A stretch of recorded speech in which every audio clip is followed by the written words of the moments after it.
Good afternoon, everybody. We are going to get started with our second keynote of the conference.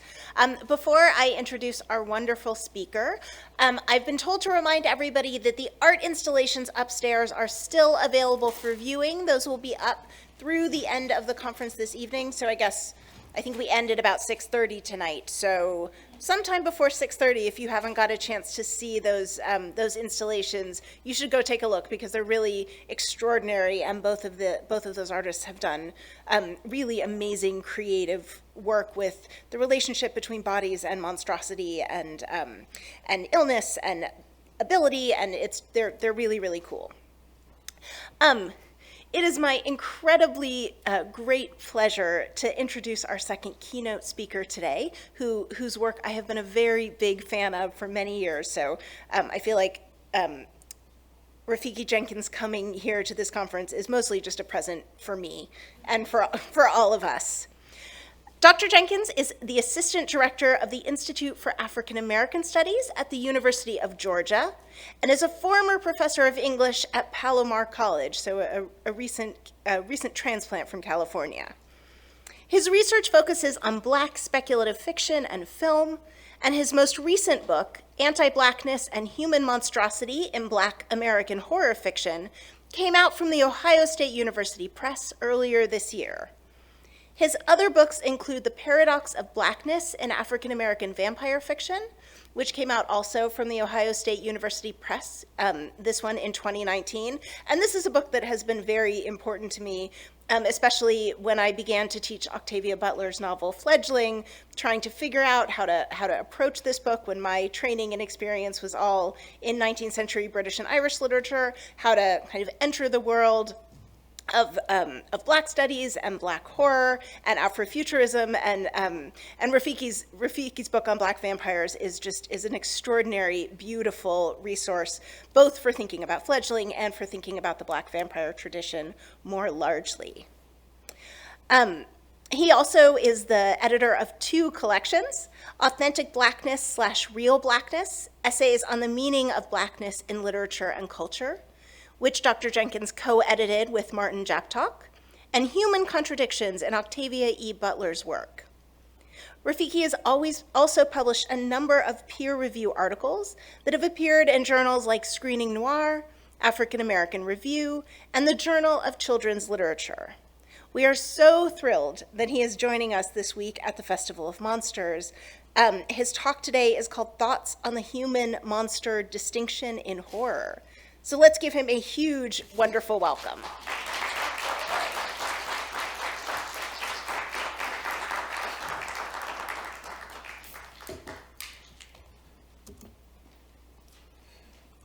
Well, thank you, good people, for having me here, and thank you for that beautiful introduction. I don't know if I was deserving of it, but nevertheless, I'll take it.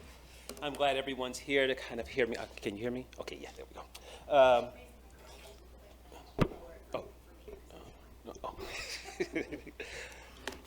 So I just want to give a few brief comments before I actually give it to the paper. Before I begin, I would like to thank Michael Chalmers and Renee Fox for having me here. This is a wonderful conference, and I plan to be coming back many, many times in the future. This is beautiful. I feel like I found my folks here, right? With respect to horror and monstrosity, love it. Also, I want to thank the presenters as well as Maddie Bryce for doing her keynote. Incredible papers I've seen here. This really changed the way in which I'm even thinking about the monster and particularly its reason for being, right? With respect to this paper that I'm presenting today, it's actually based upon my last monograph, Anti-Blackness and Human Monstrosity, but it's actually trying to take up other questions that I didn't get to address in that book, and it's kind of giving you an idea of the direction I want to go in my future work. So with that, let's jump into this and see what y'all think. So my discussion of the differences between the human and the human monster in horror builds upon the scholarship that revises Noel Carroll's definition of the human monster in his seminal work, The Philosophy of Horror, or Paradoxes of the Heart. In that study, whose exploration of the horror genre has been the touchstone for philosophical analyses of the genre ever since its publication in 1990, Carroll proposes an entity-based conception of horror in which monsters, creatures who are lethal, disgusting, and not accounted for by contemporary science, are central to the genre.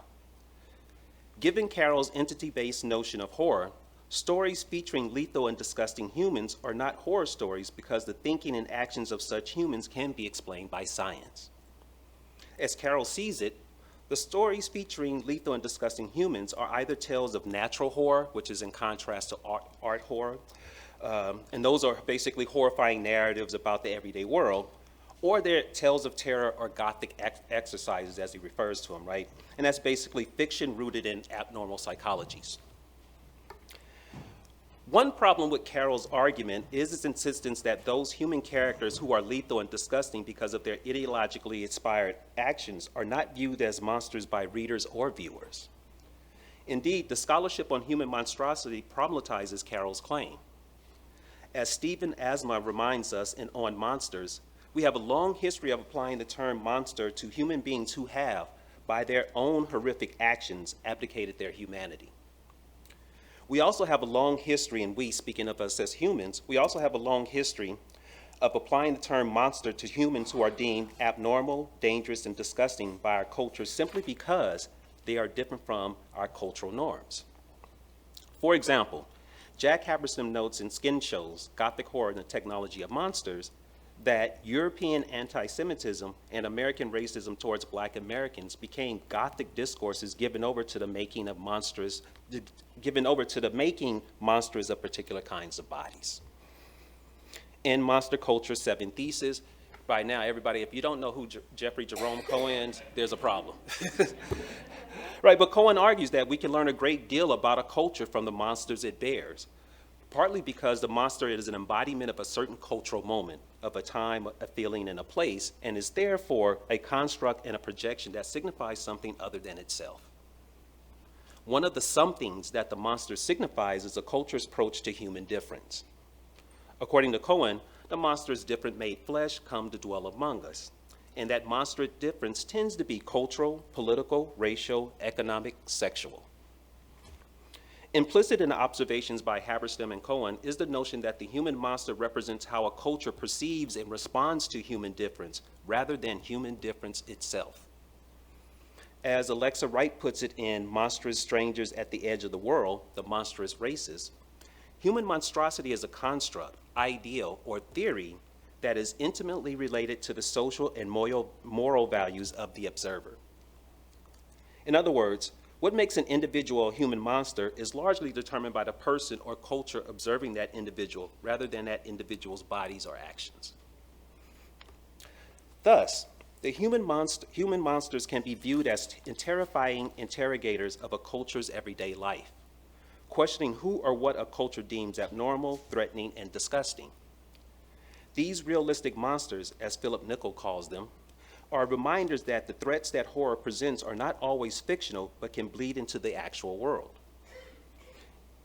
Indeed, since horror's bite, as Nichol refers to it, is its malicious exposure of our vulnerabilities in relying on the world and other people, one could argue that the human monster in horror also interrogates our assigned or adopted social identities. Given that our identities are the products of what Stuart Hall calls a dialogical relationship between the self and the other. For example, in Searching for Cigarettes, Black Women's Hauntings of Contemporary Horror, Kenitra Book notes that, quote, because our cultures and lives are founded upon preventing a confrontation with our terrors, horror can function as a space in which deep-seated human anxieties can be given free rein because we are often defined by that which terrifies us, unquote. This keeps going out. Sorry about that, folks. In other words, the link that horror makes between our identities and that which terrifies us indicates that the human monster represents, in part, our fear that there are situations in which the other has or could have the final say in how we are identified, and therefore the power to define our victimization, pain, and death as justified. However, the fears that the human monster represents are shaped not only by a culture's fears of its others, but also by its fears of itself. This means that the human monster can function as a representation of the other as well as a warning about those individuals or groups celebrated by a culture as its normal or heroic representatives. As we know, There are numerous examples of individuals and groups who are or have been treated as heroes and heroines by their communities, organizations, or nations for committing inhumane acts to help their society fulfill an ideological promise, or to win a war, legal case, economic competition, or political position. In this instance, the human monster symbolizes those individuals who become monsters because of their adherence to a culture's norms and ideals, maliciously exposing how those norms and ideals produce the horrors of everyday life. So far, so good? Okay, right?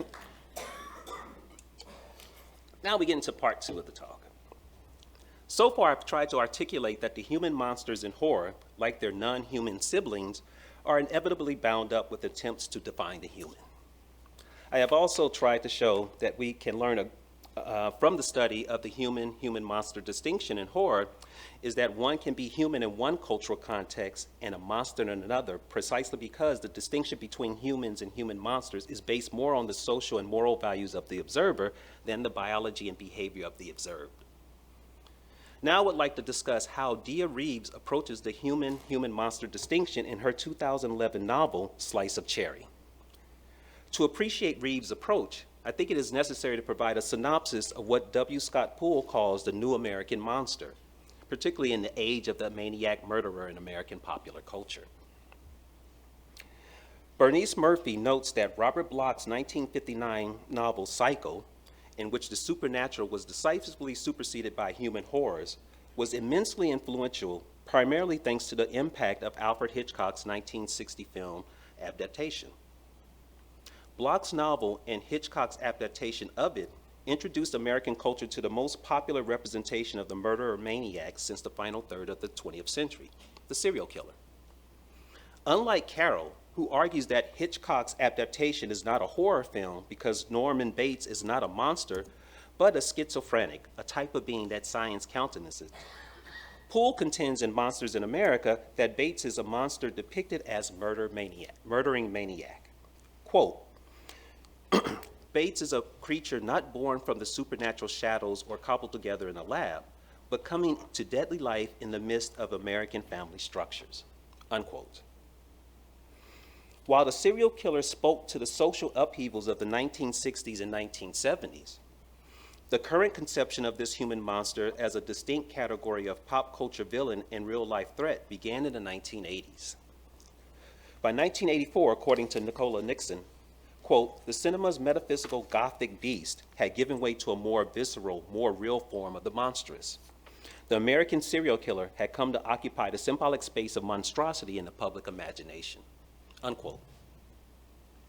Thus, the murdering maniac, who was responsible for the rise of the slasher horror genre, is a modern version of the human monster that has its origins in 19th century Western thought, when the term teratology, which refers to the study of abnormal physiological development, was introduced. However, while the human monsters of teratology and the serial killer are viewed as monstrous births, and everybody's kind of familiar with the whole discourse about monstrous births and the maternal imagination, oh, that's so wild. Well, we'll talk about it a little bit later if that comes up in a question.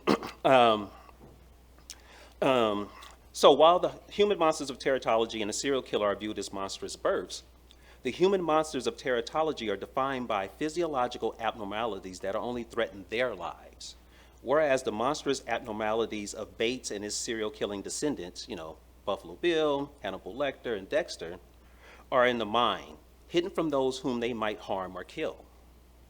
Indeed, what makes serial killers terrifying is that they could be part of our everyday world and we would not know it because their monstrosity is concealed by their quote-unquote normal bodies and by their performances of the normal.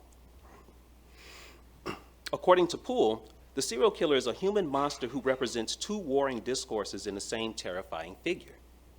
While the serial killer's insanity suggests a severe mental disability, one that could perhaps receive and respond to various therapies, the horrors committed by serial killers are beyond the ken of human experience, making them beings who cannot be treated and rehabilitated, only destroyed. In Anti-Blackness and Human Monstrosity, this book I wrote, I build upon Poole's discussion of human monstrosity during the age of the murdering maniac by including the human monsters of Black American horror fiction into that discussion. In so doing, I show that these human monsters support Poole's claim that monsters are more than fantastical metaphors for humanity's dark side. They also represent specific national histories. As Poole puts it, monsters are, quote, part of the genetic code of American history, ciphers that reveal disturbing truths about everything from colonial settlement to the enslavement of African people, from anti-immigrant movements to the rise of religious fundamentalism in the 20th century, unquote. In Darkly, Black History and America's Gothic Soul, Layla Taylor makes a similar point about the relationship between monsters and American history in her answer to the following question. If America had a national monster, what would it look like? What would it look like? I'm gonna pose that question to y'all. If America had a national monster, what would be that national monster? She has an answer, so I'll give it to you, but I'm interested, what would y'all say? That's a good one.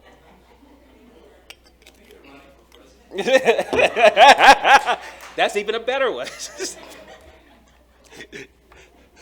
So, that couple y'all guys is pretty good. So for Taylor, she says that this monster would not have scales, fur, or fangs, which you've all kind of alluded to. Instead, it would look like the Blob or the Thing, because, and I quote, America's boogeyman changes depending on the latest threat, be they Black or Muslim or Latino or gay or trans, be it feminism or democratic socialism. Our American blob can shapeshift at a moment's notice. Unquote.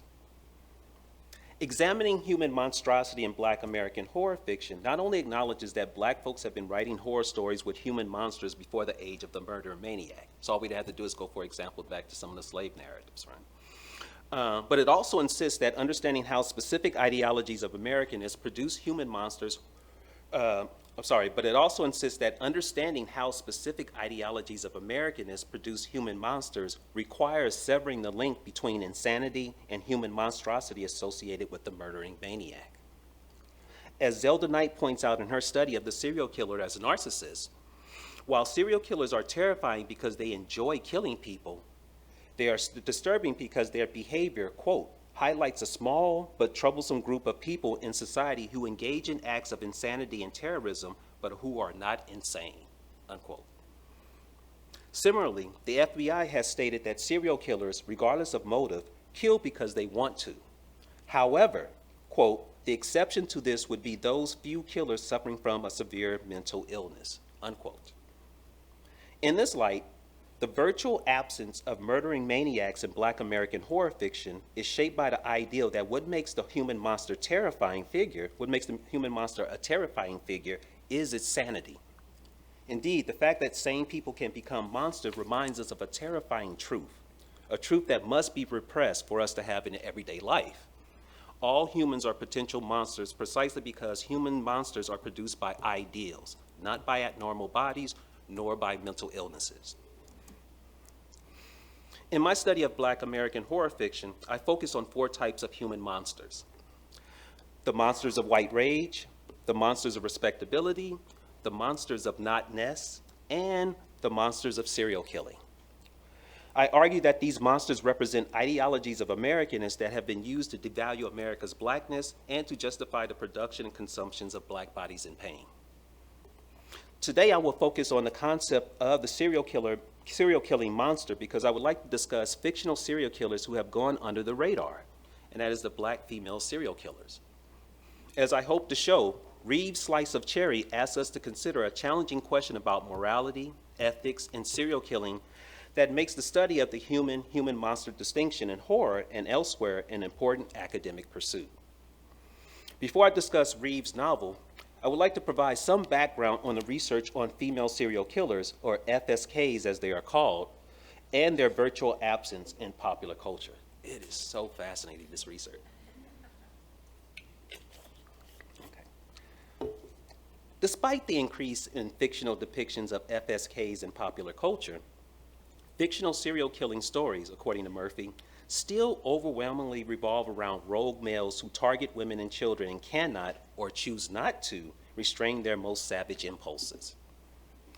There are several reasons why that disparity exists, and these reasons are essentially the same as the reasons why there's little scholarship on real-life female serial killers. For instance, since most fictional serial killer narratives have been inspired by known serial killers and or their crimes, the dearth of female serial killer narratives is partly due to the public's lack of knowledge about real-life female serial killers. As Marissa Harrison and her colleagues put it, quote, "The public is not typically aware that female serial killers have indeed committed murders in the United States for about as long as the United States has been a nation. And as an example, from 1802 to 1829, Martha Patty Cannon, called the she-demon by newspapers of the time, killed men, women, and children by beating, shooting, and burning them. She also kidnapped and sold people into slavery," unquote. In addition to the public's lack of familiarity with real-life FSKs, the rarity of fictional FSK narratives is also due to the general misconception that women in our society are, by their very nature, incapable of multiple murders, even though roughly 16 to 17% of serial killers are female.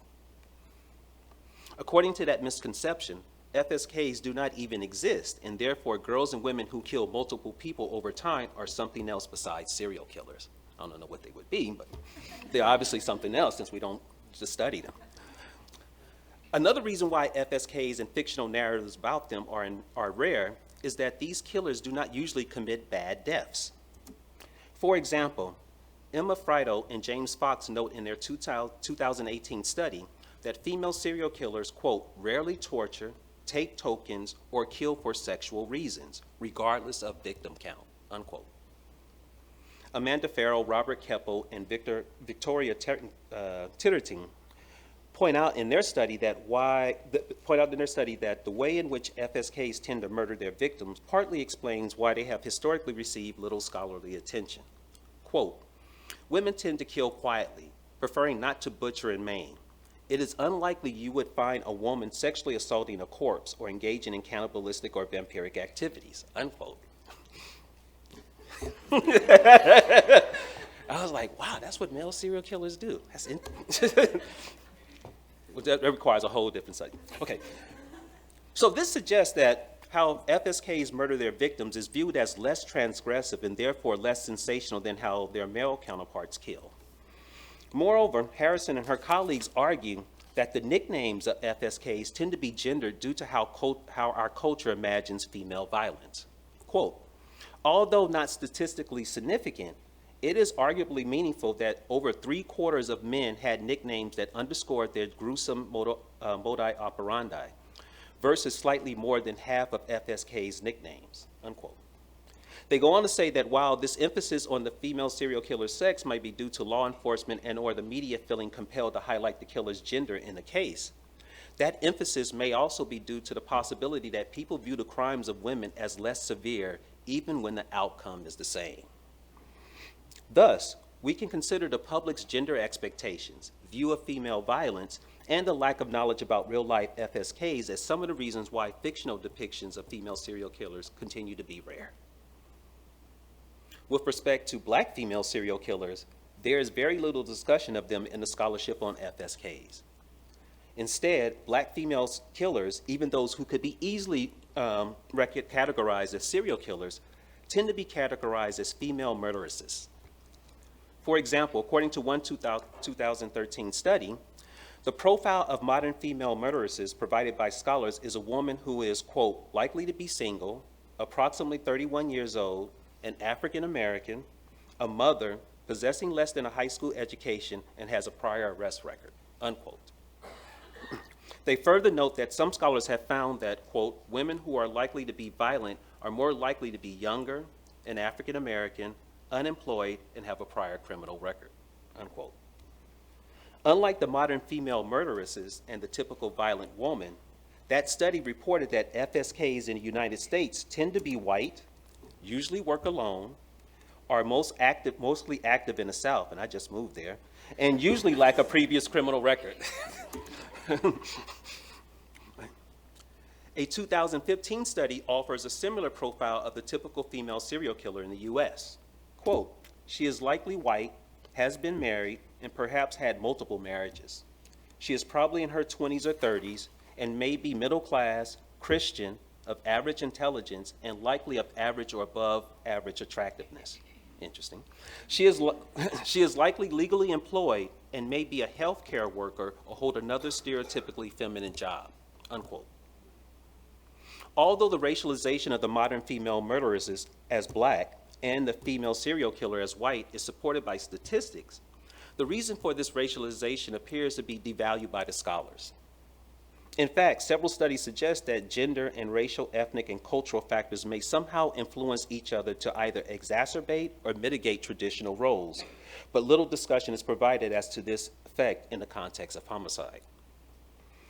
Since race is a social construct and not a biological fact, the racial disparity between modern female murderesses and the female serial killer, as Reeves suggests in Slice of Cherry, is not a product of the racialized bodies of black and white women.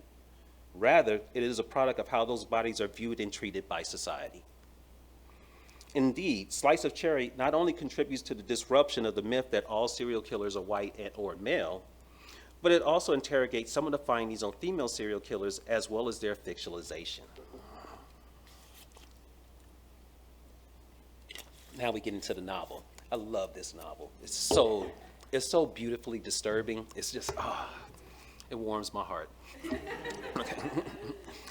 Set in fictional town of Portero, Texas at the beginning of the 21st century, Slice of Cherry is a fictional serial killer narrative told from the perspective of the serial killer, in this case, black female teenagers. The novel focuses on the lives of Kit and Fancy Cordell after their father, the infamous Bonesaw Killer, is caught and sentenced to death for torturing and killing at least 15 people. Although the sisters and their mother, Lynn, have been shunned by nearly everyone in Portero because of the Bonesaw's crimes, the sisters are not upset with Guthrie, Bonesaw's actual name, because of what he did, but because he had been rash and was caught.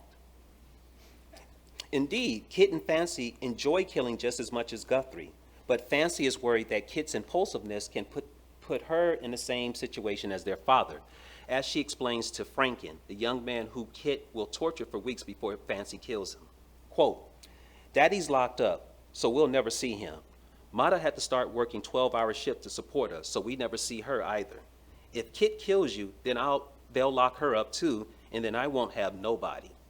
That's the only reason you're alive, because if I thought I could do it and not get busted, I'd kill you myself," unquote.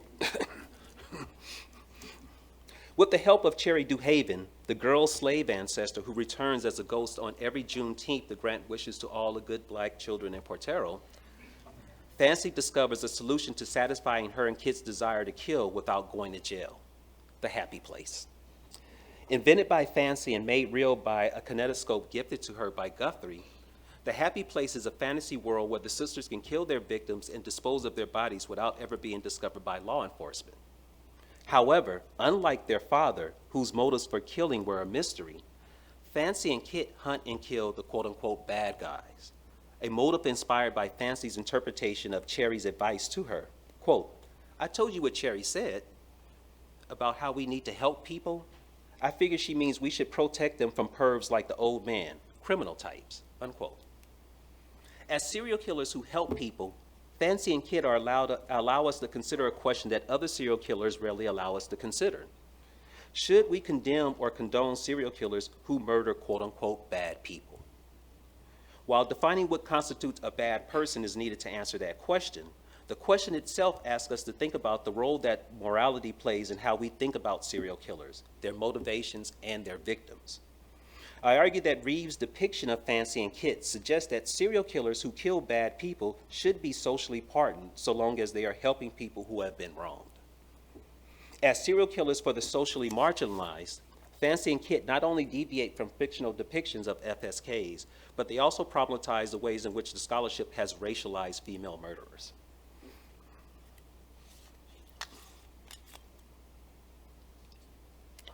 In her discussion of recent popular fiction featuring female serial killers, Murphy notes that killers in these texts are women who exploit society's expectations regarding appropriate behavior and whose background stories are partly shaped by childhood and/or sexual abuse.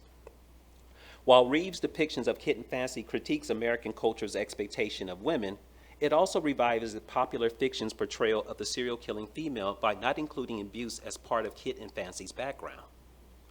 That revision not only suggests that women can kill for reasons other than revenge or addressing personal abuse, but it also disentangles crime from the Black family. Indeed, Kit complains of the emptiness that she has been feeling ever since Guthrie's imprisonment, and Fancy misses her father so much that she wants to use the doors of portals that lead to other dimensions or places in the universe as well as in the city, to rescue Guthrie by going back in time to persuade him to stop killing. In fact, Kit and Fancy were shocked to discover that their father is the Bone Saw Killer, the same man who taught them how to make kites and teepees and who had taken them fishing and mushroom picking. The sisters' love for their father speaks to a childhood not defined by abuse, but by, for lack of a better term, normality. And their fictional family is like the real-life families of several male serial killers, as you probably know. I just got to give you some of this information. It's so wild. So this is from the FBI's research that they published this major study in 2008. And so they talk about they talk about more, but these three serial killers I want to highlight because they highlight the kind of normalness, if you will, of the serial killer. So for those of you who are old like me, you probably remember some of these folks. The FBI notes that Robert Yates killed 17 prostitutes in Spokane, Washington area during the 1990s. He was married with 5 children, lived in a middle-class neighborhood, and was a decorated U.S. Army National Guard helicopter pilot. Gary Ridgway, known as the Green River Killer, confessed to killing 48 women over a 20-year time period in Seattle, Washington area. He had been married 3 times and was still married at the time of his arrest. He was employed as a truck painter for 32 years. He attended church regularly, read the Bible at home and at work, and talked about religion with his coworkers. Finally, probably the most famous of these 3 is Dennis Rader, the infamous BTK killer. Right? He killed 10 victims in and around Wichita, Kansas. He was married with 2 children, was a Boy Scout leader, served honorably in the U.S. Air Force, was employed as a local government official, and was president of his church. Right. So this performance of normality is just so interesting. Right? And so Kit, in many ways, Kit and Fancy had the same type of normal family life, right? And so for them, the sisters' love for their father indicates that Black parenting is not the reason why Kit and Fancy are serial killers. Rather, they are serial killers because they want to be. Another important way in which Kit and Fancy differ from the typical female serial killer is their motivations for killing. For example, although Kit alluded to the possibility that she and Fancy should kill to help people, Fancy is not motivated to do so until she meets Cherry. In response to Fancy admitting that killing makes her a little happy, but is not fulfilling the hole left inside her and Kit after their father's imprisonment, Cherry offers the following explanation. Quote, "Maybe because you don't use it to make others happy. A world of people could use your help," unquote. Cherry's response implies that Bonesaw and the sisters are hated by the folks in town because they are too selfish with their gifts, one of which is the ability to find happiness in killing. This explains why Cherry disapproves of Fancy's willingness to kill Franken to keep the Cordell women internally together. She is killing to make only herself happy. Cherry's advice to Fancy not only highlights a major role that motive plays in determining whether people empathize with a fictional or real-life serial killer's actions, but it also offers a motive that is not associated with most female serial killers: morality. While motive is not an ideal means of classifying female serial killers because it is often shaped by the researcher's or the investigator's subjectivity, there are differences between male and female serial killers regarding why they kill. As Harrison and her colleagues show in 2018, quote, FSKs were 3 times as likely as MSKs, or male serial killers, to kill for profit and resources. In line with the gathering hypothesis, female serial killers seem to be gathering resources as a result of their killing, in contrast to the male serial killers. Unlike female serial killers and their male counterparts, who are more than 10 times as likely to have a sexual motive for their serial killing, Kit and Fancy are like the fictional Dexter, the apotheosis of the serial killer as vigilante ideal, who is mainly ridding the world of deeply unpleasant characters we do not approve of ourselves. Thus, Cherry's advice to Fancy suggests that killing for selfish reasons is how killers become monsters. implying that ridding the world of deeply unpleasant people is morally valid and one way in which serial killers can retain their humanity. In other words, Kit volunteering her and Fancy's serial killing gifts to help people, particularly those who won't ask for their help, is about humanizing their killing. Quote, "It's not about being saints or sinners or good or bad, Fancy. It's about both, about being complete." Unquote. Being complete for Kit means that happiness they derive from killing has been humanized and morally validated by themselves and others through their selection of victims. For instance, among the fan and hate mail they received due to being the daughters of the Bonesaw Killer, there is a suggestion that, as stated in one letter, serial killers who kill bad people are not monsters. Quote, "I don't get why Guthrie killed nice people when there are so many jerks out there who deserve it way more." Unquote. As implied by the author of the letter, if Guthrie had killed only quote-unquote bad people, he might have been considered a hero and not sentenced to death row. Kit and Fancy seem to receive the same message from Lynn, their mother, after she learns what her daughters have been doing while she was at work. She just tells her daughters, "You girls be careful." Right? So Lynn's response, on the one hand, suggests that she wants her daughters to be happy and healthy. On the other hand, her response suggests that she approves of her daughters' serial killing since they are, unlike their father, helping people. While proposing that serial killers can be good people if they kill bad people, the fan letter and Lynn's advice also suggests that the public or members of a community might not help investigators catch a serial killer who is believed to be helping the community or society. So to conclude, Slice of Cherry is not only a meditation on the Black female serial killer, but is also a request for us to think deeply about the material conditions and ideological hegemony within a society or community that allows for some killers to be viewed as champions of justice and others as monsters. In fact, the study of the human monster distinction asks us to think about the following question. Since an individual or group can be defined as the epitome of humanness in one context and the embodiment of horror in another, precisely because the social and moral values used to help distinguish the human from the human monster can change from observer to observer, are there any acts that automatically result in one becoming a monster, right? Regardless of the cultural values of the observer or the reasons for committing those acts? And here are some of the reasons I'm thinking about, for example, self-defense, following orders or tradition, being in war, remedying a social or personal injustice. While I'm not offering a definitive answer at this moment, I do think that question requires us to consider if we need and or want a universal distinction between humans and human monsters. Thank you for listening. We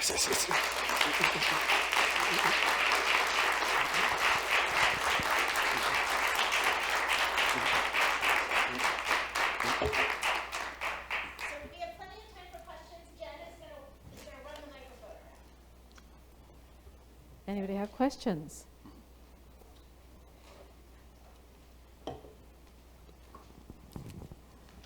This is a stupid question, but what happens to the girls? Oh, I mean, you have Yeah, well, they survive. It's interesting. So at the end, that's what happens. They're having a conversation with their mother, and their mother finds out what they're doing, and that's what she says, "Just be careful." And then it becomes, so it's this interesting thing that even the mother's like, "Well, you're killing the bad people, so y'all good." And obviously the question becomes like, it would be an issue of like defining what constitutes a bad person. But nevertheless, though, I think the question is interesting, and it does suggest something about serial killers and their motives, and again, how we as a society respond to that, right? Wonderful talk, thank you. I was really curious about, throughout your talk, it felt like Barbara Creed was just sort of haunting the whole talk. And I was really curious about the archaic mother archetype as a monster, and this idea of, mother as origin point, but also end point, and the totalizing force of motherhood being a threat to the patriarchy. Mm-hmm. And so I was just curious if you could comment on sort of the politics of care that are working their way through Slice of Cherry in terms of these sisters taking care of each other, but the mother serving as a figure still, so that there is a distinction between motherhood and their age range and the care that they're doing. Yeah, I was, especially with what you were saying about fathers, having, all of those serial killers had children, it seemed, Mm-hmm. and then they all also were doing that for sexual means. And so the distinction between that and then this like mothering, caring kind of mode, I'm just curious if you could comment on that. Well, I think it was interesting too, because when I think about the notion of care, when you brought it up, the first thing I thought about, the mother in her response is seeing that she is being caring, right? And she has to work, and the novel talks about how much she has to work. So she's really not at home. So it's the kids taking care of themselves. And for those people who are around my age, they remember the whole concept of the latchkey kid, right? And what that meant, right? You was basically raising yourself while your parents went out to do work, right? And so in that instance, I think it's interesting because caring in this particular instance with respect to Lynn, the mother, has to be seen within economic terms, that she has to go out and make money so she can actually care for them, right? So as a result, the two sisters are, as you pointed out, are caring for each other. What's interesting, because the sisters end up battling because they also are growing, right? So they're kind of making this transition from, girlhood to womanhood. And so they're having those battles. But in that process, the whole ideal is that they constantly see themselves that given their situation, given their kind of economics, that they have to be there for one another, right? So regardless of the issues that they're having with each other, the caring for one another becomes the way in which they will survive kind of all the things that have happened in their life. Their father going to jail, their mother having to work. So they was like, we have to rely on us, right? So I hope that kind of answered your question, but that was the way I thought about the concept of caring, that they're kind of being forced in many ways to care for one another, even though they're having, as you'll see, if you get the chance to read the novel, they're constantly bickering with one another. Thank you, that was fascinating. And I'm going to order the novel as soon as we'll finish up here. So one of the things, one of the sort of deeply rooted American tropes is the trope of justifiable violence. Mm-hmm. And it shows up in every context that we can imagine, and it is one of the most popular tropes in popular culture, in film, in TV, in novels, that for whatever reason, this killing is A-okay. And I worry about that a lot in a culture saturated with guns and violence in various ways. I'm wondering to what degree or how you think that the kinds of justifiable or excused violence that are going on in this context may participate in a larger multi-century American tradition of the celebration of violence as long as it's the right kind. Yeah, and that's what I think that the novel is actually getting at, and kind of in many ways kind of gets us to think deeply about, and even problematizes in a certain extent, right? Because again, going back to the question, how do you define the bad person, right? What does a person have to do to become bad to the point where we're like, okay, you can kill them and we're good, right? And I think that's funny, and I think that in my reading of the novel, I don't think it necessarily addresses that, because it usually kind of like the common tropes of people who consider bad, pedophiles. Actually, one girl is killed because she's slowly killing her sister. So they come in and step in and like they kill the older sister. So it's interesting. So they look at what's happening in the city and they're like, okay, you're a bad person, we're going to take you out. And so they feel like they're actually doing justice, right? And so in many ways, I wonder if it is kind of a rethinking of this ideal of justifiable homicide as we've seen in American history, right? Because I think wow, that's a great question, because it's got me thinking about the ways in which it has been justified, right? And I'm thinking, not only just on a national level, but I think sometimes on communal levels, and like local communities where we could say, oh, this person could be killed and everybody in the community is okay with it, right?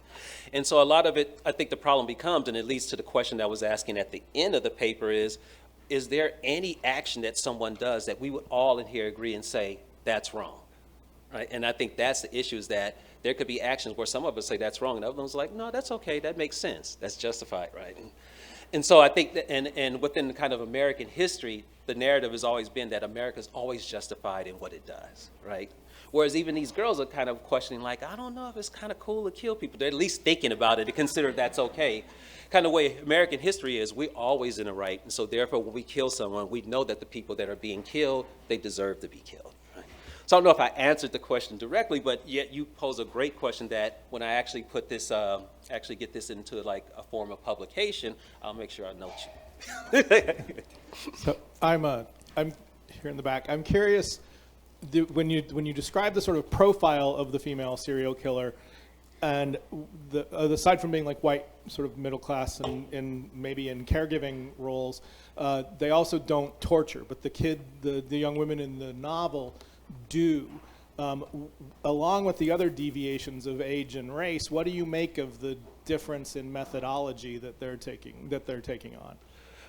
When I first looked at it, I was like, well, because in many ways they kind of represent, I would say in many ways, a lot of the characteristics that they have would probably fit the mold of the MSK or the male serial killer, right? Because research says that many of the female serial killers, they tend to kill people that are close around to them, right? So they usually know some of the people that they're killing, where at least the research shows that male serial killers are willing to go out and hunt for the people they want to kill, to go out and actually even drive away from safe environments in order to kind of satisfy that desire to kill. And so what at least I think Dia Reeves was trying to do was trying to show that we need to be, as researchers and as scholars, we may need to rethink our ways of understanding what constitutes a serial killer, and that it may help in actually in solving a lot of cases where you don't have somebody who's killing people for over 20 years. And I think a lot of it was based upon certain stereotypes we have about what men and women do, what people of certain classes do, et cetera, et cetera. So I think that one of the things that's happening with the novel, and I think Reeves is trying to do, is trying to show that there are some problems in the way in which we categorize serial killers, right? And then again, that can lead to problems in actually trying to actually catch them, right? Because we're relying on certain kind of stereotypes of men and women and how they behave.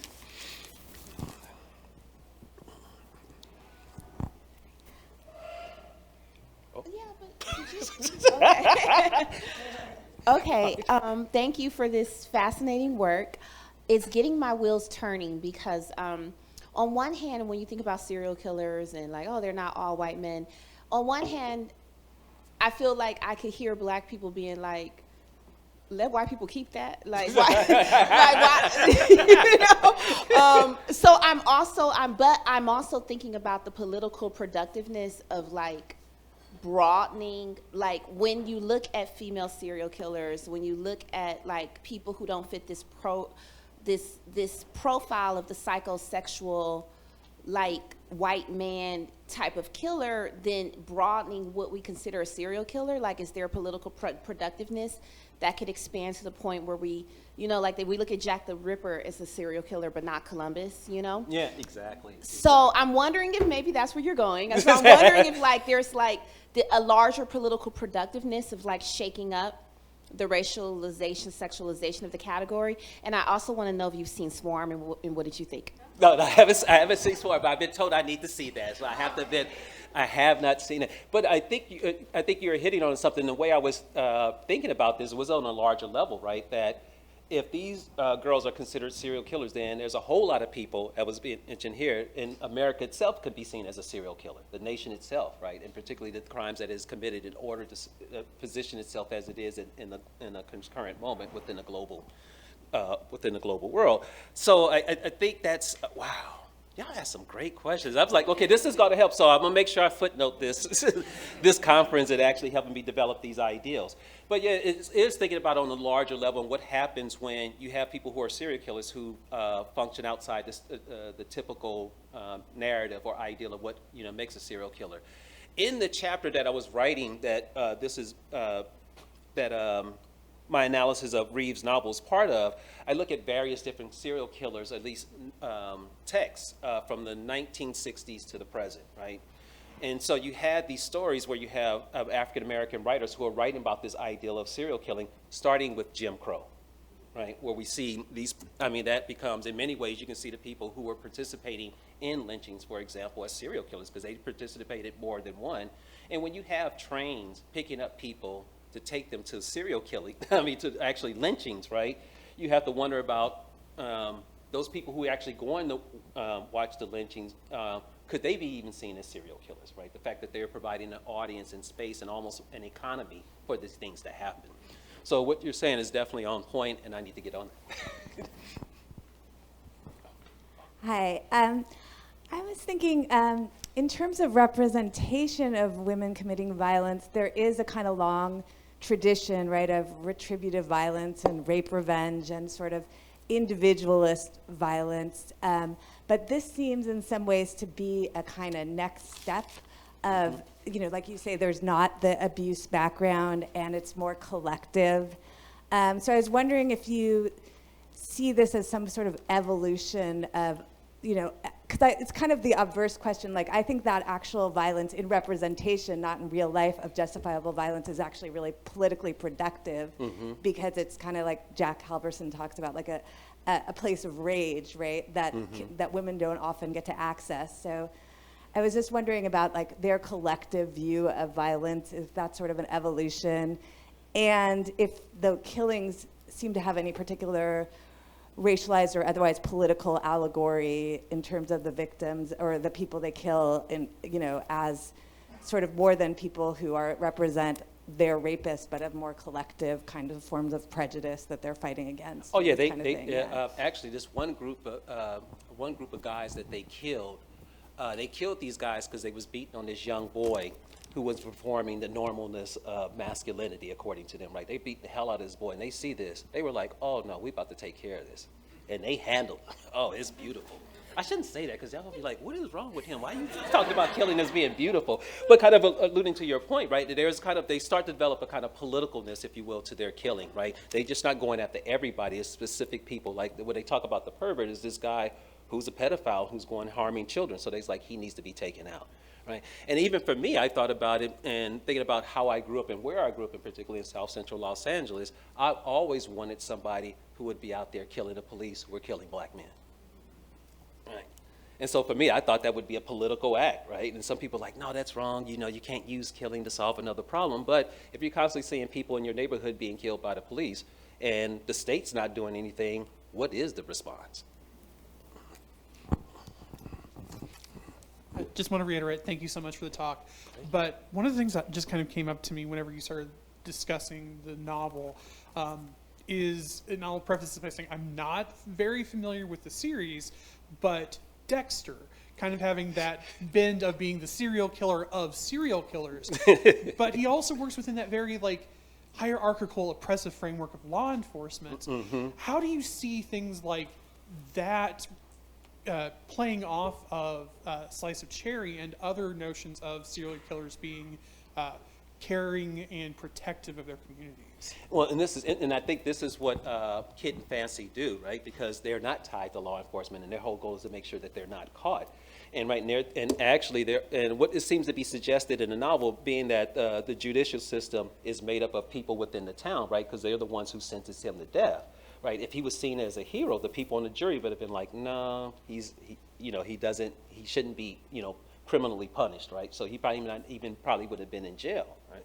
So I think that one of the things that Reeves is trying to do is trying to show that there's a possibility for someone to be a serial killer, not be caught by the system, and at the same time not be like Dexter, who's also part of the system, right, and participate in kind of this hierarchical practice that in many ways kind of reproduces the status quo in an instance, right?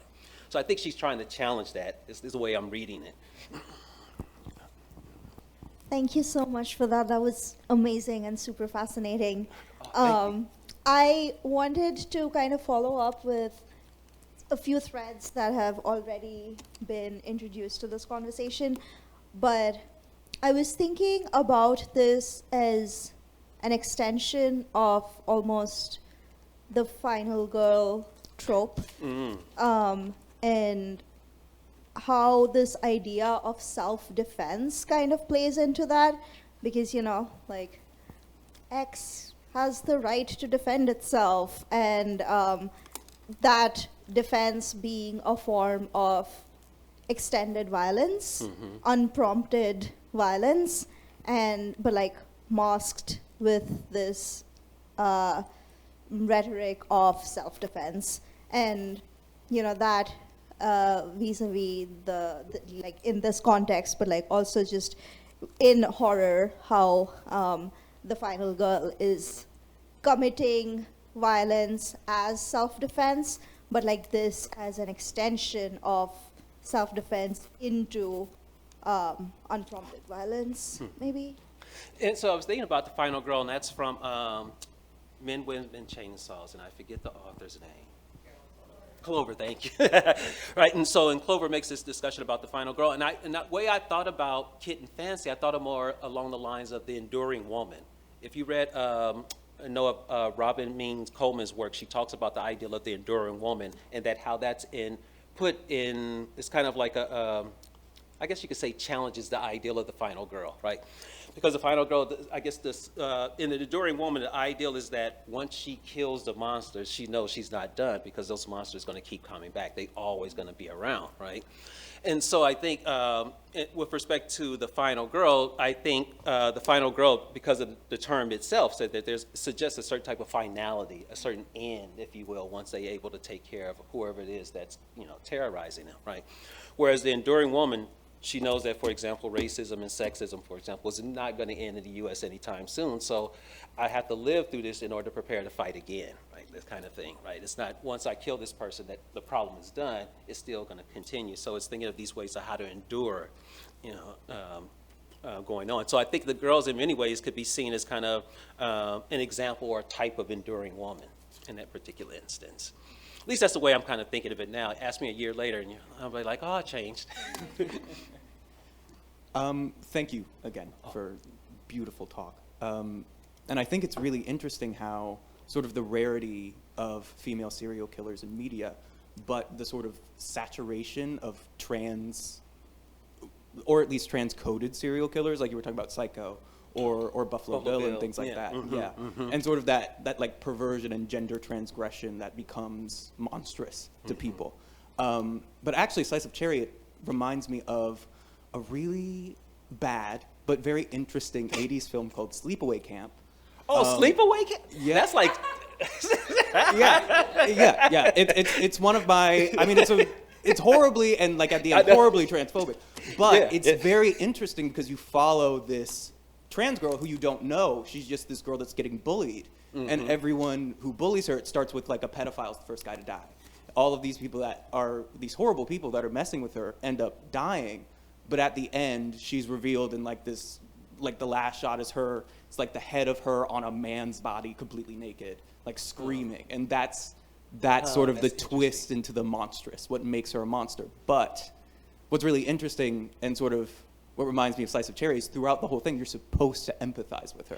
You're supposed, she is the POV character that you come through. She is the one that you're following. And I think, your thoughts on sort of the idea of sort of gender transgression in both Slice of Cherry and how that relates. Well, I think one of the things that at least what I liked about the novel was that you had these teenage girls who were killing, quote unquote, like men, right? And it is basically this whole ideal that, and for me, I think they really, I think Reeves was really trying to challenge the scholarship on female serial killers. It's like, well, they gathering resources, right? And so in many ways, that kind of reminds me of kind of like the gold digging discourse, right? That I'm out here killing folks because I want the money, right? And to have these girls who are like, no, we have a political agenda that was kind of alluded to earlier, right? I think was just such a powerful, way of thinking about the serial killer. And I think, and it's interesting too, because if I recall correctly, right, there's a couple of instances within the novel where you get this sense that because of the way they're killing, right, and sometimes they kind of masculinize, right, and that becomes interesting as well, right. So I think that was a good reference to Sleepaway Camp because I remember that film. That's an interesting film in horror studies. But I think and I'm not sure if even Reeves had kind of maybe like this gender transgression in mind. I think more and so because black women in general have historically not been seen as even full women, right? And I think it becomes interesting for them to be occupying this space. Well, okay, if we're not full women, then these are the things that we're going to do, right? And kind of live up to those expectations of not being full women. So we're going to kill the ways in which men kill, right? But yet and still, the reason why they're able to be successful in their killing because they're still perceived as girls, right? So you have this interesting thing that is happening in the novel where they're being perceived as girls, and that's allowing them to do their killing. But at the same time, the ways in which they kill, one could read them as masculine, given the scholarship on it. So I think she's trying to do this very interesting thing about gender and murder that I think is just so fascinating, right? Because at least when I grew up, I thought women could fight because I seen women whoop dudes' butts. So I was like, okay, that's the kind of thing. But then when I read this scholarship, I was like, oh, I didn't know this. I didn't know people had these different experiences about fighting and killing and things of that nature. Oh, yes. Thanks. I have a question about the family, actually, and I like your reading very much of, this is an intervention into the narrative of the abusive family that leads to the violent actions. But in another way, I feel, having not read the novel, but from your description, it also seems that this narrative can be reproducing the idea of like an inherited kind of violence, right? That is linking Black violence to blood, right, to genealogy, not only from the father to the daughters, where the father is a serial killer. They didn't learn their practice from him, right? They were shocked. And so it's not enculturated, it's naturalized, right? And then the Cherry character, who is also a haunting spectral figure, who's sort of guiding in some ways the killing, if you will, also suggests this kind of genealogy of violence in the family, in a way that can also be demonizing of the Black family, just in a very different way from the way that you read. So I was just wondering if you had thoughts or comments on that sort of adjacent reading. Well, I guess my initial way of thinking about it was that because Cherry was, and Cherry DeHaven's situation, it was interesting, right? She was the product, she's the product of rape, right? And then she's actually killed during slavery, right? So she's actually, have been, traumatized, if you will, because of what's happened to her. And I've always saw her descendants, Kit and Fancy, as like, okay, if I could be them, this is what I would have done back then, right? If it was a space for me to do it, I would have did that in a minute, right? But they couldn't. So I think Cherry represents this kind of like this historical person from the family who's like, if I could do what you did, I would have done it. But since I couldn't do it in my time, here's a way for me to help you do it. So I think there's a kind of maybe a cultural dynamic that is being passed through the family. And a lot of the research that I've read so far on serial killing, they don't suggest like there's a genetic thing that's happening. And so I thought, because that's the one thing I first thought, I was like, oh, the father's a serial killer or the daughter's a serial killer, to suggest this genetic thing. And at least what I got from Reeves' novel, and it made it very clear, was that, at least for me, made it clear that there's nothing genetic that is happening. They just happen to be one of the very small people in society who are born and who just enjoy serial killing, which I'm still trying to have grasp with the idea that there's people who wake up and like, you know what? I really like killing. I mean, that to me is just such a very, I'm still grappling with it. Thanks again for your compelling presentation. So I have a two-part question. So the first question is, you bring up so many thought-provocative, important points for us to consider. And I'm wondering if it's generative or if it's fruitful at all, if you think it's generative and fruitful to emphasize that amidst all of these compelling points that you bring up, is it meaningful to emphasize that nevertheless women only commit a tiny fraction of these monstrous, grotesque, brutal acts of violence? I think you yourself cited a government statistic or perhaps an FBI statistic. Less than 20%, it was in the teens, less than 20% of these serial killer murders are committed by women. Is it significant? Is it meaningful to emphasize that? Why is it that the vast majority of them are committed by men?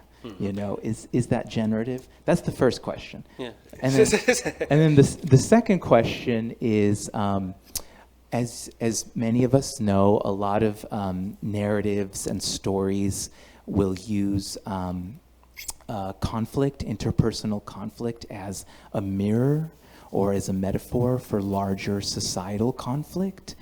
And so I'm wondering if you have thought about any potential connections between these murders and society-wide, nationwide serial killings. It's been alluded to a little bit thus far.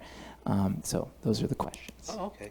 I think with respect to the societal murders, I think what is fascinating about that and the conflicts, those conflicts that you speak of, again, for me, wow. So I guess in thinking about these murders and their conflicts, I think one of the things that the book overall, I think, is really a challenge to the research that's been done on serial killers and the fact that they're missing out on things because of the assumptions, right? And actually, one of the studies that I read would make this fascinating argument that there may be more serial killers out there because we haven't properly figured out how the way to categorize them, right?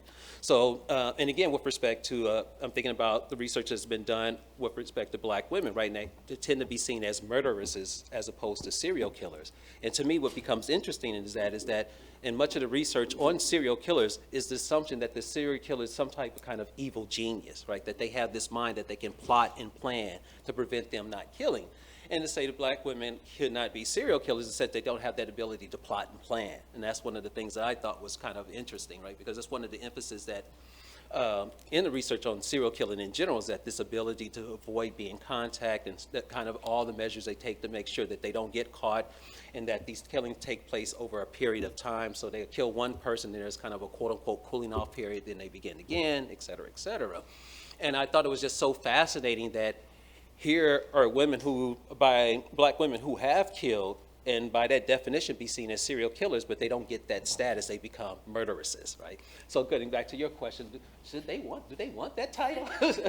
Or should they leave that there, right? And so I think one of the novel, at least what it does for me, is it really challenge researchers to think about the assumptions that they're doing with respect to understanding serial killers and how they operate within society.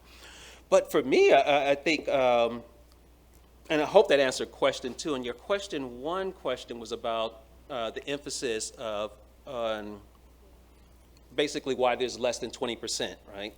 And again, I would attribute that to the fact that I think there's I think there may be some type of stereotypical blinders on some of the researchers.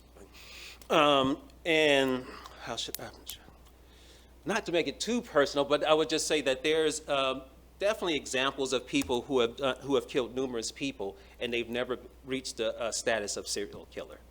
And I think for somehow the serial killer, because they don't, the serial killers don't even kill that many people. I think it's less than 2% of all killings that happen are by serial killers. But nevertheless, the serial killer is kind of fascinating because it's the assumption is that there's a certain type of geniusness that's happening there, right? Whether they consider it as mad or abnormal, whatever, there's a kind of evil genius happening, that there's a certain type of intelligence that's taking place, right? And so for me, with respect, again, thinking about it with respect to how the depiction of black women, to find that they don't even talk about black women with respect to serial killers, the assumption for me is that, well, of course black women don't have the mind to be serial killers. They could be female murderesses, but they could never be serial killers, right? And at least that's what I was getting from the research, right? So I think, again, the ideal of the 20% suggests that maybe researchers are not doing a good job in their research. Okay. Thank you so much, Jerry. Compelling talk. I have a two-part question. First one is, so I'm thinking about Philip Cole's The Myth of Evil, right? Where he's essentially thinking through this contradiction that humans are incapable of pure evil. That is, evil is a preserve of inhuman monsters, versus the evidence that humans are actually capable of evil. Because I don't think you use the word evil in your talk. I think you use bad, like you do bad things. I haven't read The Slice of Cherry, but I'm thinking about how, that figures in all of this conversation. The second part is, it's more pedagogical. Like, how do you teach this? And I'm sure there are a lot of teachers in this room, right? Now I teach science fiction at Illinois State University, and I just remember when I had to teach Get Out, right? And if you know the kind of demographic of the Midwest, like, and I'm also thinking about, Bell Hooks' Teaching to Transgress, where, he talks about being conscious of the teacher's body. And so when you teach the, courses or a book like this, how do you scaffold it, right? How do you scaffold it to the people in the room? How does that come across? Well, it was interesting when I taught the text one time, because many of my students, after reading it, they were like, this was not as good as the other texts we read for the class. Because it was an African American horror fiction class. And they actually liked those. This was the text that they least liked. And I was fascinated as to why. And it was more for them was about, structure, in the sense that the story wasn't really developed. They felt that the characters wasn't developed. But then as we talked more, I thought there was something else going on that made them uncomfortable about the novel, right? And I think one of the things that made them uncomfortable was actually having a discussion about black female serial killers and how do we talk about them, right? And I think that was the thing that was really held up a lot of discussions, because one, most people haven't heard of it and didn't even think they existed, right? And also I think it was a fear that I don't want to say anything in class that may kind of racialize them in a particular way, where it's like, oh, okay, of course they would do something like this because, black people are inherently violent and all that good stuff, right? So I think they had a hard time of kind of wrapping around how to discuss it, as opposed to not liking a novel. And so I think they use questions about form, for example, as a way to kind of hide these other questions. Because again, in other ways they talked about other horror novels, they enjoyed it, right? They with that class we end up reading, we read Slice of Cherry, but we also read Kindred. We also read Alice Walker's daughter. Oh my gosh, I'm having a brain fart. Okay, but it's a short story where it's about incest, and the father ends up cutting off the breast of his daughter and feeding it to the dogs. It's one of her famous short stories. It's a fascinating short story by Alice Walker. It was written in '73. Incredible. So, but they were able to deal with that. And I was like, wait, you were able to deal with this? I was like, I'm disturbed by that. But it was interesting. They were more likely to talk about that than talk about these young girls who were killing for a political purpose, which I thought was fascinating. Hi, thank you. Thank you for the talk, and thank you for the bibliography as well. Lots of great things to kind of reference in the future. So my question is based on two things, intersectionality and hegemony. So the intersectionality, I'm curious about fictional depictions of serial killers, particularly male serial killers, and how madness factors into it so often as a variation of queerness. Trans killers were brought up earlier, but I think of even so far as Psycho, Dressed to Kill with Brian De Palma. Oh, that's a great film. Sleepaway Camp, right? It just seems like we can't get enough of that variation of madness as a means of the white male going off of some kind of accepted thing. But in reality, even though a lot of the serial killers that we kind of fixate on or kind of give a certain hegemony to, I think of Jeffrey Dahmer, John Wayne Gacy, right? These serial killers who are what we would consider to be queer. I feel like there's a lot of erasure in terms of the white male who is queer. It is the white male. And the victims, however, are the ones who we remind are queer. Are the men or the people of color who are queer, the queer men who are, the victims, right? And not to cut you off, but you're almost suggesting that the narrative suggests that the victims deserve what they got because... Yes, yeah. There's a hegemony that is created in that white men within this hierarchy of badness are still at the top. Even within evil, there cannot be something greater than the white male, even if they're queer. So, I am curious, in something like a narrative like Slice of Cherry, if it's attempting to maybe practice some of that hegemonic power that we give to the white male serial killer by giving it to its subjects. Because I feel like there's a sort of paradox there, where do we stop idolizing serial killers, period, or do we say, hey, let's idolize black women as well in a similar way? I also, just a quick side note, I almost took it as like a challenge to think of a black woman serial killer in fiction. And the only one I could think of was Octavia Spencer in Ma. Yeah, and that's in it- film. Yeah, that's a in film, yeah. fictional. Yes, yes. Even that is tied to a white male, though, a sort of revenge madness that happens. But anyway, that's my question. And it's one of the things I thought that what Reeves did in the novel is that it seemed like she read a lot of this research on serial killers, and like these characters are not going to have those stereotypical things, right? So you can't call them as being mad, for example. That becomes a way. And their sexuality is not really necessarily discussed. I mean, they're having this moment where they're becoming, I forget which one is the oldest. I want to say Kit's the oldest. So she's starting to get interested in boys, and her sister's like, no, we're not going to be doing this. So but it's more like of a sisterly fight. But all the things that, for example, the ideal of having a bad, childhood that makes you want to kill or you to get revenge, none of that's there, right? The questions of insanity is not there. And so I think what Reeves is asking, now that those things don't apply and we have this serial killer, then how do we explain this person? Why do they exist, right? What is happening in society that produced them in such a way that they feel like they need to go do the things that they do because they are sane as opposed to being insane, right? And so I think that question I think she wanted to take the question of insanity out to show that there are people out here who do this or who are not insane, and we have to grapple with that because that means there are other reasons why they're doing it, and the other reasons are ideology, right? And I think that's the one thing that I think this research has shown, at least with respect to serial killers. And I always think about my friends who do their work on animal studies. And my friend joked to me last month, actually. He said, you know what?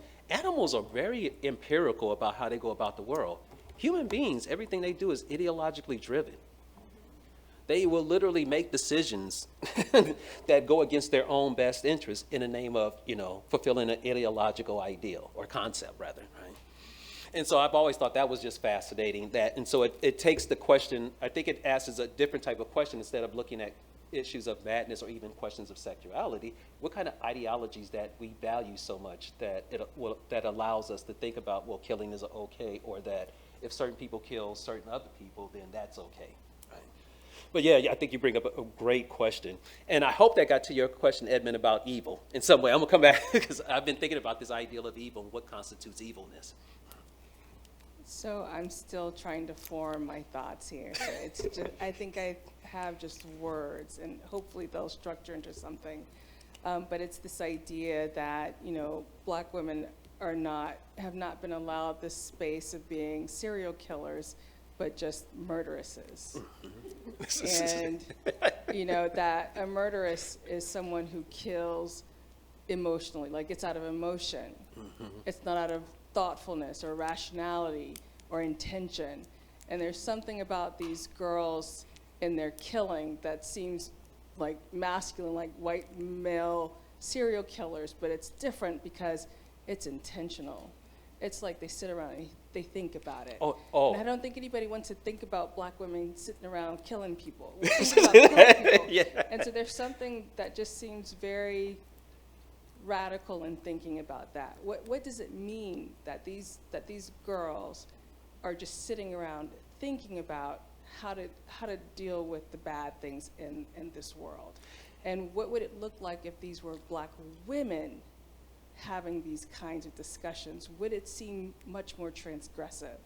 Would it then speak more to this idea of fear of the Black woman? I don't know. There's just something about this idea of Black women only being afforded the category of murderess, and then afforded that category like for things that are unintentional. So like there's a woman, she was depressed, a Black woman, she was depressed, this was in Kansas. She tried to drown herself and her kids. And it was this idea that she intentionally tried to drown her kids.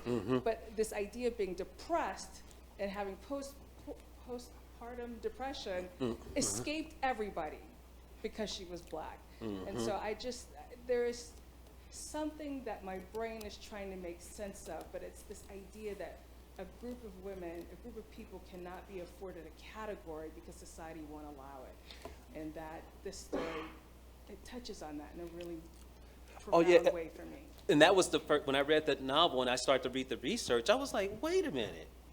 I mean, because they had examples of Black women killing. I was like, well, they're doing the same thing. They literally, by definition, should be categorized as serial killers, but they're not being called that. And for me, it was and the emphasis has always been when they talk about serial killers is kind of the thoughtfulness behind their works, right? The planning out. And I'm thinking to myself, as you're kind of alluding to, right? Oh, so they just wake up in the morning, just, excuse my language, they just do shit without thinking about it, right? You're like, really? Are you serious? Especially if they fit the definitions that you develop, right? To say this is what serial killers do, and they're doing that, but yet they don't get that title. And now that's weird. Sounds like we actually fight for black people to become, like, get the title of serial killer, right?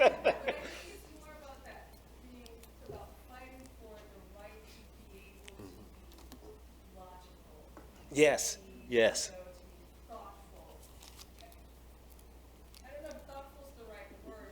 To have agency in one's actions. I think that's what it is. It's that ability to have agency in one's actions, to do something intentionally because you're pissed off, because someone needs to go. And that society doesn't want to afford that space for black women. That's deep. Yeah, no, I was shocked to read the research. That was the thing, and it was literally like research, and a lot of it I see around about the early 2000s where you start to see more scholarship on the female serial killer. And after 2008, in 2008, the FBI published this massive study. They had a conference, like a 4-day conference, where they had about close to maybe 150 scholars in various different fields who worked on somehow looking at homicide. And one of the things that they pointed out was that how much our views about people shapes the way in which we imagine a serial killer. That was a constant emphasis throughout the research project, that many reasons why certain serial killers haven't been caught, or it hurts investigations, simply because we don't think these people could think this way, right? And so I think, there's implications for that type of thinking that is, that has some societal issues, or societal implications, right? Oh, there's a whole lot we could talk about that. Thanks for the talk. I haven't read Slice of Cherry, so please feel free to tell me that I'm just creating a wrong read here. But it strikes me that marginalized communities are deeply familiar with creating extrajudicial networks of care and protection, right? And that you mentioned that the girl's ancestor shows up on Juneteenth, right? Which seems to present an echo immediately of systems of institutional betrayal. And so what do we make of the fact that these girls' execution of narratively moralized violence requires a fantasy realm to exist? Right? Like, I'm stuck on this thought. And that is so interesting, because it almost gets to the question that was asked previously about, like, for example, I can't even think, I was speaking, was it, Mike, were we talking about this earlier? About the serial killers, and that very few people know that one of the most prolific serial killers in America was a black male. Very few people know that. And I'm thinking to myself, why don't we know that? Why do we need to have the white male as this representation of serial killing? What purpose does that serve? But also, getting to your point, Lon, I think is, what I find is interesting is that when I saw Cherry appear in the novel, the first thing I thought to myself, Cherry's giving her descendants an opportunity to do things that she couldn't do, that she was limited because of the system of slavery, right? She's like, y'all not in slavery. If these people hurt you, you can take them out. Or if they hurt in the community, you can take them out. I couldn't do it, but you can now, right? And I just think that's an interesting kind of thing that's happening from a historical perspective. Here are these people who are socially marginalized, and they were like, okay, the system's not working for us. And so they're thinking, like, we have to do these things on our own, right? And I think that becomes, one of the things that the novel was trying to get at, that sometimes people who are socially marginalized have to develop their own systems of justice, if you will, in order to protect their communities. So I have 2 more people with questions, and then we're going to wrap up so that we stay on time. Hi, thank you for the talk.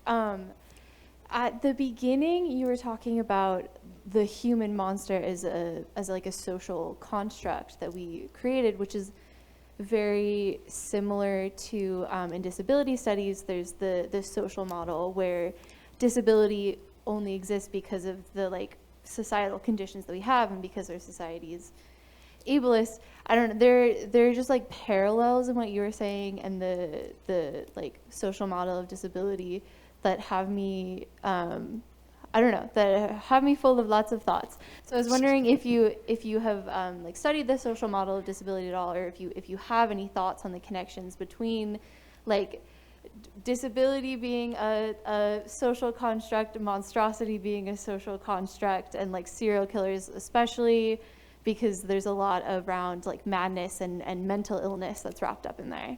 Mm-hmm.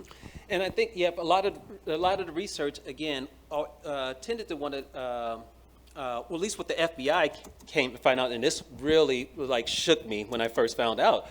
There was like ideal of distancing themselves from madness. That was the one thing that they wanted to show, that these people are not mad. And that blew me away. They was like, and examples, I could give a personal example of actually interacting with a serial killer. And I'll wait till we're off camera. But it was at a university I was at, and this guy hung around with us all the time, and then it showed up on TV that he had at least killed 4 women. And I was thinking to myself, I mean, it had us. I mean, even today, and that happened, and I was an undergrad, many moons ago. But that scared me, because it really got me to thinking like, well, this ideal of madness is the wrong way to even think about finding a serial killer, or using that as a way to kind of, as a criteria for understanding what the serial killer is. So that's what I started thinking, that, well, the serial killer and the human monster itself is something that we create, right? And it's ideologically created by establishing who's normal and who's not, right? And that's kind of the fundamental, is that the human monster represents some type of abnormality that is dangerous, right? And I think in many disability studies, and again, I'm just getting into it because I'm looking at it from the perspective of transhumanism and post-humanism, right? But it's a discourse that if you have a disability, it needs to be fixed, right? And so I think, in the same way, I think you could think about probably, at least what the research has imagined a serial killer to be, is that same kind of thing, right? Is this ideal that even though they're not insane, nevertheless, they still need to be fixed. But then this also kind of contradicts itself, because at the same time, they're saying that human beings are born like this, right? And that there's nothing ideologically one can do to make one enjoy killing. So yeah, there's a parallelism. I'm still thinking through it, so please bear with me. But yeah, it's really something I've been thinking about, because I think there are some parallels that I think I need to investigate more. Hi, thank you for the talk. Again, I'm obsessed. So obsessed. And so swarm is the first thing that came out of my mouth. It's like swarm, swarm, swarm. Mostly because of the way in which the main character just talked about the equality of death and urging people towards that equality, right? This is why death is the best thing. And so I'm thinking about maybe a new category that's not murderess, that is not FSK, because Black women throughout literature and fiction have been serial killers, and we don't talk about it, right? So when we think about AHS Coven, we think of LaLa Ray, we think of her as the serial killer, but not Marie Laveau, who's doing serial killing, right? We think of Ring Shout, P. Jelly's Clark's Ring Shout. We don't think of Maurice as a serial killer, but she is, right? And she's haunted by the fact that she has to kill the Ku Kluxes, but she has to hunt them out. It's intentional. And so we see it over and over and over again coming up, even now with the new film Blink Twice, right? The switch of it, and then to keep going and continuing it on as a serial killer comes up again, right? Keeps happening now, but we never assign Black women to that category. And I think now, especially in our political climate, when we're thinking about a Black woman at the helm and having the codes, what does that mean when Black women head the empire? What would that conversation comes up? So I think this conversation becomes even more pertinent. So I'm just thinking about willfulness and monstrosity. Oh, and that's the thing. Right, and can we give that to them? So I wanted to hear more. Oh yeah, that was the thing that I thought was interesting about Reeves' novel, is that it really is giving an image of the serial killer as social hero, and particularly for this community. And to be honest, when I first saw it, I was like, yes. Because there's been many times I'm like, you know what, there's some bad people that if we just got rid of them, maybe our communities would be better. Maybe we have better interaction amongst ourselves as human beings, right? So that ideal has crossed my mind, and I think Reeves suggests that a lot of people are thinking this but wouldn't say it, right? And I think that's the interesting, and we see that also in Dexter. But getting back to the ideal of Black women and being serial killers, I think, again, is this ideal that in order to be a serial killer, at least according to the research, right, there's this thoughtfulness, there's a certain type of intelligence that's there, right? And to deny black women that is to say that, well, they really don't have the minds to do such killing, right? They could be female murderers, right? Because what's the female murderers? She's someone who's not educated, right? Has a prior criminal record, right? She's young. I mean, it's just like, you're like, whoa, this is unbelievable, right? So I like the ideal that the serial killer as hero, I thought was just so fascinating because it's not technically represented as that way with respect. So I thought what she was trying to do in that if these young girls were doing it, the ideal is that they wouldn't be doing it just because they had some issues going on in their life. They're literally doing it because they see things that are happening in their community that somehow everybody else can't solve, so it's up to them to solve it and kind of make things right. Thank you, Rafiki, so much for that wonderful talk and for the wonderful Q&A. Oh, thank you all. I know I probably didn't answer all your questions, so please forgive me. But if next year, I promise, when it starts to get in working form, I will incorporate those questions into it. Thank you all. Thank you.